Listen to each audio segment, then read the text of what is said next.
바리오 18 바리오 18갱단은 엘살바도르, 과테말라, 온두라스, 멕시코, 그리고 미국 등 여러 나라에서 활동하는 대형 범죄 조직입니다. 18th 스트리트 갱 18번가 갱단이라고도 불리며 MS-13마라, 살바트루차와 함께 중미에서 가장 악명 높은 갱단 중 하나입니다. 기원과 역사 1960년 1970년대 미국 로스앤젤레스에서 멕시코계 이민자들이 결성한 거리갱단에서 시작되었습니다. 원래는 메히카노 멕시카노 갱단의 일원이었지만 멕시코 태생이 아닌 중미 출신 엘살바도르, 과테말라, 온두라스 멤버를 받아들이면서 분리되었습니다. 이후 본격적으로 독립적인 갱단이 되어 18번 가시 8th 스트리트 갱단이라는 이름을 사용하기 시작했습니다. 주요 범죄 및 활동 마약 밀매 코카인, 헤로인, 메스암페타민 등의 유통에 깊이 개입 살인 및 폭력 라이벌 갱단의 MS-13과의 충돌, 내부 숙청, 경찰 및 민간인 살해, 강탈 및 공갈 기업과 지역 주민을 상대로 보호비 징수, 인신매매 및 불법 이민 알선, MS-13과의 전쟁. 바리오 18과 MS-13은 중미에서 가장 큰 두 개의 라이벌 갱단이며 극도로 폭력적인 충돌을 벌이고 있습니다. 엘살바도르, 온두라스, 과테말라에서는 이들 간의 충돌이 내전 수준의 폭력 사태로 이어지고 있음. 정부의 대응 중미 국가들은 강경한 반갱단 정책만호 두라을 시행하며 바리오 18과 MS-13을 강하게 단속 중입니다. 엘살바도르의 나이브 부켈레 대통령은 대규모 갱단 단속을 통해 수천 명의 조직원을 체포했으며 현재도 갱단 세력을 약화시키고 있습니다. 에서 가장 치명적인 범죄 조직 중 하나로 변모했습니다. 조직 구조와 운영 방식 바리오 18은 중앙 집중적인 형태보다는 분산된 네트워크로 운영됩니다. 각 지역의 지부가 독립적으로 활동하면서도 상위 리더십에 의해 조정됩니다. 주요 특징은 다음과 같습니다. 리더십 구조 REVOLUCIONARIAS 혁명파와 슈아스 남부파 두 주요 세력은 각자의 지도자와 조직 구조를 가지고 있으며 지역마다 지도자가 다른 방식으로 조직을 이끌기도 합니다. 하위 조직은 호니타나 카바론과 같은 고유 명칭으로 불리며 갱단의 주요 운영을 담당합니다. 서열 갱단 내부에는 강력한 서열 체계가 존재합니다. 상위 지휘관들은 재정적 이익과 갱단의 큰 전략을 결정하며 하위 계층은 폭력적 범죄를 직접 수행하는 역할을 맡습니다. 비밀성과 은폐 갱단원들은 종종 비밀 활동을 유지하며 일반 시민이나 경찰의 눈을 피하기 위해 은폐된 위치에서 활동합니다. 이를 위해 숨겨진 메시지와 기호를 사용하거나 특정 신호를 주고받기도 합니다. 주요 활동 지역 바리오 18의 주요 활동 지역은 주로 미국과 중미 국가들입니다.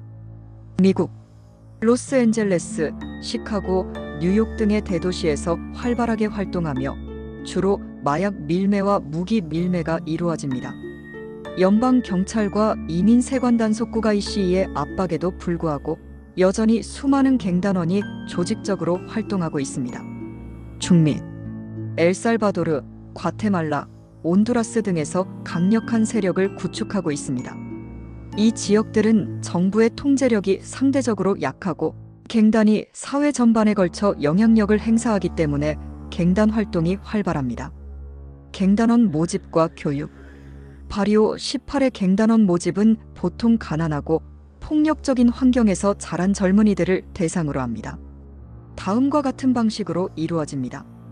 가족과의 연결 많은 갱단원들이 가족 내에서 갱단 활동을 접하며 어린 시절부터 범죄 활동에 노출됩니다. 지역 내 영향력 갱단은 지역 커뮤니티에서 힘을 얻고 종종 지역 주민들에게 협박이나 보호비를 요구하며 자금을 마련합니다. 강력한 규율과 교육 새로운 갱단원은 폭력적 교육과 서바이벌 훈련을 받으며 갱단에 충성하는 방법과 적들을 처리하는 법을 배웁니다. 강력한 규율에 따라 행동하며 조직의 명령을 따르는 것이 최우선입니다. 사회적 영향 바리오 18은 그 자체로 사회적 문제를 일으키며 범죄와 폭력은 물론 지역 경제와 문화에도 심각한 영향을 미칩니다. 특히 중미 국가들에서는 갱단의 폭력으로 인해 일상적인 안전이 위협받고 있으며 많은 사람들이 이민을 결심하기도 합니다. 폭력과 범죄. 엘살바도르나 온두라스에서는 매일같이 발생하는 범죄와 살인 때문에 주민들이 공포에 떨고 있습니다. 경찰과의 충돌도 잦으며 때로는 시민들이 갱단의 명령에 따라 행동하기도 합니다. 경제적 영향. 갱단은 불법 사업 외에도 합법적인 사업에서도 보호비를 요구하며 많은 지역 상인들이 이들의 압박을 받습니다. 경제적으로 안정된 지역에서도 갱단의 세력 확장을 우려하며 외부 투자와 사업 기회가 줄어들고 있습니다. 문화적 특징과 상징. 바리오 18은 그들만의 독특한 문화와 상징을 가지고 있습니다. 주요 상징은 다음과 같습니다. 문신. 갱단원들은 18숫자나 특정 문양을 문신으로 새깁니다. 이는 갱단의 소속을 나타내는 상징이며 종종 얼굴이나 팔, 목에 새겨집니다. 색상. 녹색과 검은색이 주요 색상으로 사용되며 이는 갱단의 강력함과 지배력을 나타냅니다. 언어와 코드. 갱단원들은 슬랭과 특별한 코드를 사용하여 서로의 의사소통을 은밀하게 합니다. 바리오 18은 단순히 범죄 조직을 넘어서 문화적이고 사회적인 현상으로 자리 잡고 있습니다. 그들의 활동은 폭력, 불법 경제, 그리고 사회적 불안정을 초래하고 있으며 이 문제는 국제적으로도 큰 논란을 일으킵니다. 주요 범죄 활동.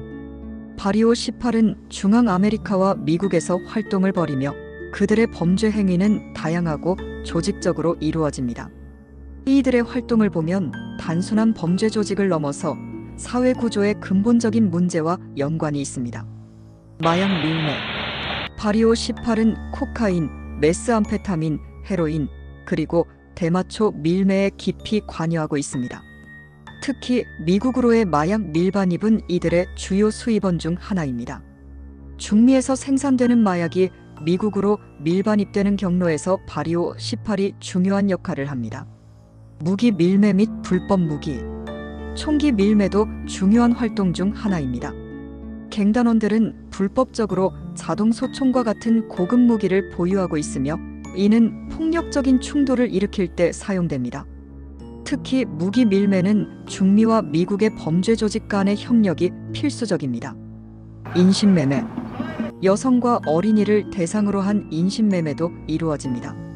이들은 성매매나 강제노동에 종사하게 됩니다.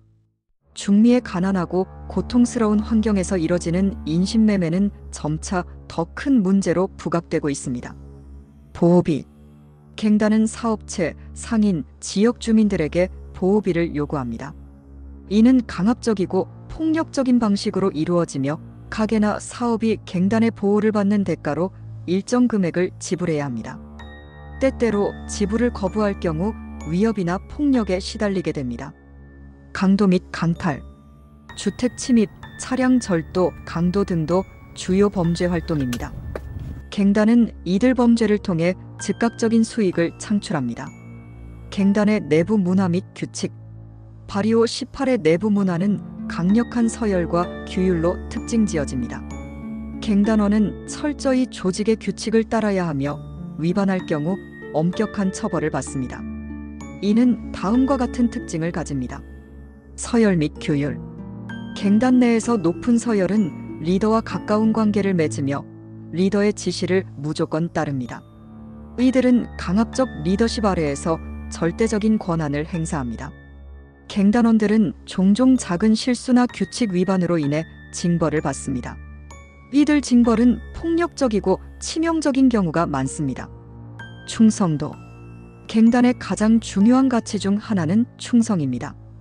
갱단원들은 조직에 대한 충성을 지키기 위해 서로를 지켜보며 배신자에 대한 처벌이 엄격합니다. 이들은 정보 제공자나 배신자를 잔인하게 처벌하기로 유명합니다. 의식 및 예식. 갱단원은 가입 의식과 같은 예식을 거쳐 갱단의 일원이 됩니다. 이 과정은 대개 폭력적이고 상징적으로 중요한 의미를 가집니다. 예를 들어 문신을 새기거나 특정한 의식을 거쳐 갱단의 충성을 다짐하는 과정이 포함됩니다. 또한 검은색과 녹색을 주요 색상으로 사용하며 이는 조직의 강력함과 통제력을 상징합니다. 사회적 및 정치적 영향. 사회적 영향. 바리오 18은 지역사회에 심각한 영향을 미칩니다. 갱단의 폭력과 위협은 많은 주민들의 삶에 두려움을 주며 특히 어린이와 청소년들이 갱단에 가담하는 경우가 많습니다. 이들은 학교를 중퇴하고 갱단에 합류하게 되며 이는 지역사회의 불안정을 초래합니다. 또한 갱단의 영향력은 가족 구조와 사회적 관계에 부정적인 영향을 미칩니다. 정부의 대응. 엘살바도르와 같은 국가들은 마노두라라고 불리는 강력한 대응책을 채택해왔습니다. 이는 갱단의 활동을 단속하고 범죄를 근절하려는 노력입니다. 그러나 반갱단 정책은 종종 인권 침해와 맞물리기도 하며 무고한 사람들이 체포되거나 학살의 피해를 입는 경우도 발생합니다. 갱단원들은 종종 경찰과도 결탁하여 부패를 촉진시키기도 하며 이런 상황에서 갱단의 세력은 더욱 강화됩니다. 국제적 연대 및 협력. 바리오 18은 국제적인 범죄 네트워크와도 연결되어 있습니다. 특히 마르살바트루 차에메스 13화 소말리아의 해적 조직 등과 협력을 맺고 마약 밀매 및 무기 거래 등의 불법 활동을 확장하고 있습니다. 미국의 대응. 미국은 바리오 18을 폭력적 조직으로 간주하고 연방정부 차원에서 단속을 강화하고 있습니다. IC 이민 세관 단속국, FBI, DEA 마약 단속국 등의 기관들이 협력하여 이들의 범죄 활동을 추적하고 있습니다. 중미 국가들의 협력. 엘살바도르, 과테말라, 온두라스와 같은 중미 국가들은 공동작전을 통해 갱단에 맞서고 있으나 그들의 영향력이 너무 강력하여 효과적인 단속이 어려운 상황입니다. 갱단의 발전 및 확장. 초기 역사와 확장. 바리오 18은 로스앤젤레스에서 멕시코계 이민자들에 의해 시작되었으며 1980년대 후반과 1990년대 초반에 본격적으로 조직적으로 성장했습니다. 이 시기에 갱단은 지역 내 경쟁 갱단과의 충돌을 피하기 위해 점차 독립적인 활동을 강화했고 멕시코와 중미 국가들로의 확장을 꾀했습니다. 특히 엘살바도르에서 내전 1980년 1992년 후 사회적, 경제적 혼란과 불안정이 갱단의 활동을 촉진시켰습니다. 엘살바도르에서 청소년들이 갱단에 합류하면서 바리오 18은 빠르게 국제적으로 확장되었고 이는 미국과 중미를 잇는 강력한 범죄 네트워크로 이어졌습니다. 미국 내 활동. 바리오 18은 로스앤젤레스에서 주로 활동했으나 미국 내의 여러 주로 그들의 활동 영역을 확장했습니다. 그들은 가주를 포함한 뉴욕, 시카고, 텍사스 등의 도시에 분파를 두고 마약 밀매, 살인, 강도 등 폭력적인 범죄 활동을 벌였습니다. 미국 이민 정책이 강화되면서 많은 중미 출신 사람들이 미국으로 이민을 왔고 이민자 신분의 취약성을 악용해 바리오 18은 그들을 자신들의 조직에 모집하는 방법을 사용했습니다. 중미 내의 폭력과 영향.